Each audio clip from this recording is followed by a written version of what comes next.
That hinge is pulling away from the body.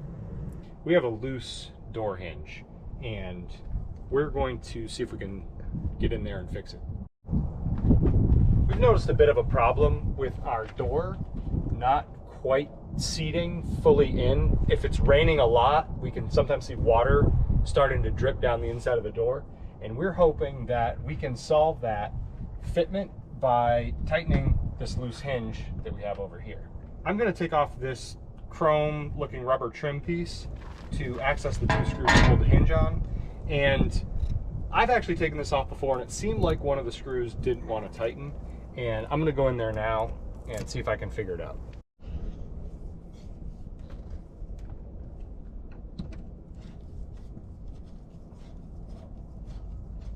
Yep, the bottom screw will tighten, the top one just spins and spins and spins.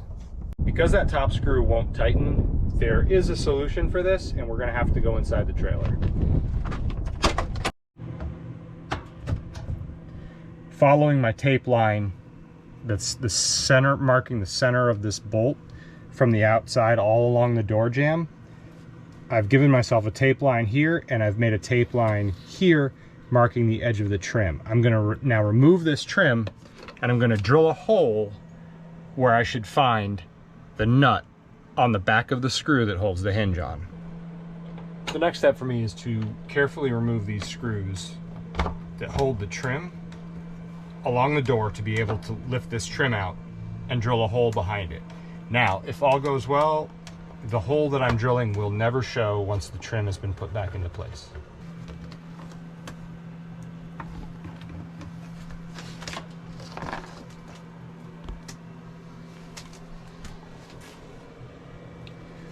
That was straightforward enough. Now I know that I'm going to drill about right here. And I know this because I've marked the elevation, so this should be the center of the screw on the back side, as nearly as I can figure. I'm using a 1-inch hole saw bit. This width should be able to fit completely behind the trim. How this works is the center drills a hole, and then that keeps this saw bit centered so that it then drills the bigger 1-inch hole that we need. This is marking where my trim strip edge is, so I absolutely can't get a hole that exceeds this edge because it will show. But if I can get this completely here, it won't ever show again, and no one will know that we had to go in here in an invasive manner. I should mention the other way to do this repair correctly is to remove the entire kitchen and then the wall panel, and then you can get to that bolt easily.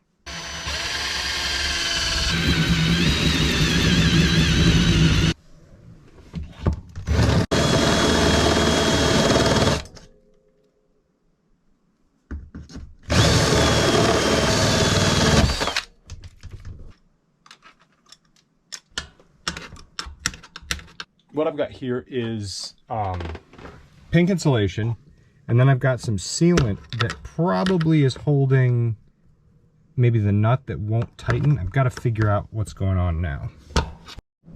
Okay, I'm watching.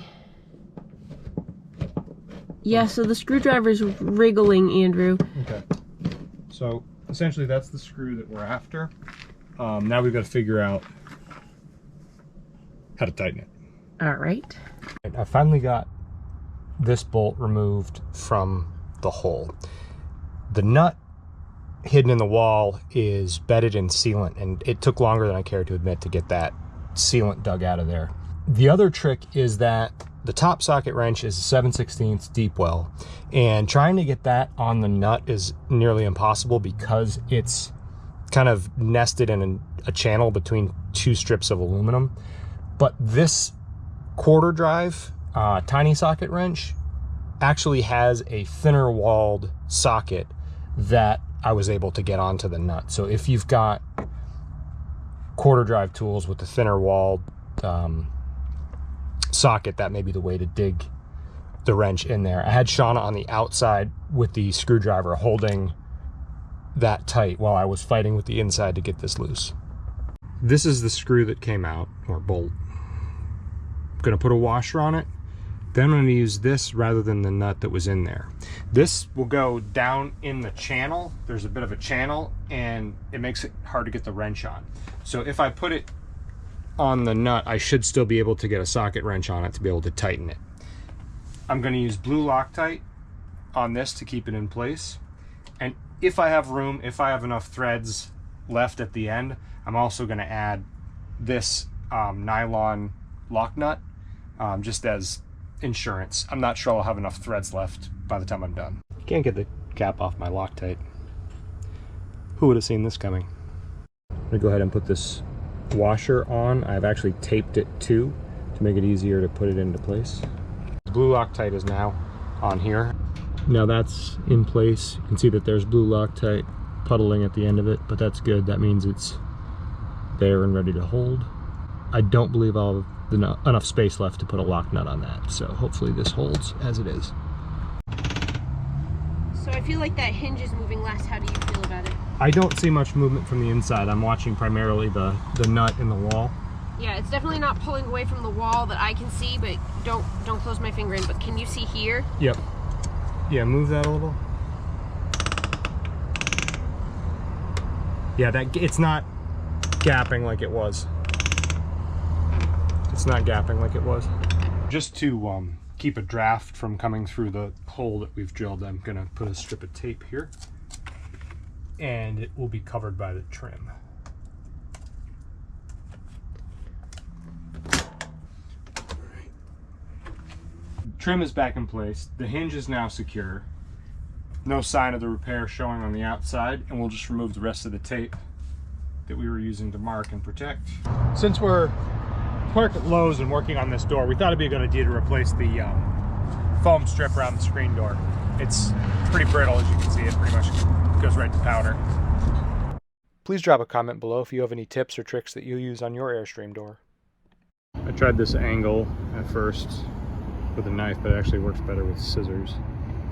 As you can see, we keep a giant roll of 3M double-sided tape. It holds a lot of the Airstream trim and a bunch of other things on the Airstream in place. So I'm just replacing the tape on the back of these trim strips. When you remove them to adjust the door screws, it gets destroyed, but it's easy enough to just put a new strip on. Sorry about the noise. We're in a Lowe's parking lot, so I could make sure I could get the hardware that we need. But this looseness of the door hasn't been solved by the hinge repair, which is unfortunate. Believe it or not, one of the recommended solutions from Airstream to try to tweak the top of the door is to put something like this in the door frame and push on the top of the door. Wow, I don't like doing that. Again? Again. If you found this repair helpful, please click like on the video and also consider subscribing to our channel. See how it closes. Still closes easy, that's good. I actually think it's better. All right, let's try again. I think that's the last try of that. All right, let's close it and see. That lines up a lot better. Does seem better. Right there. Yeah. Better is better.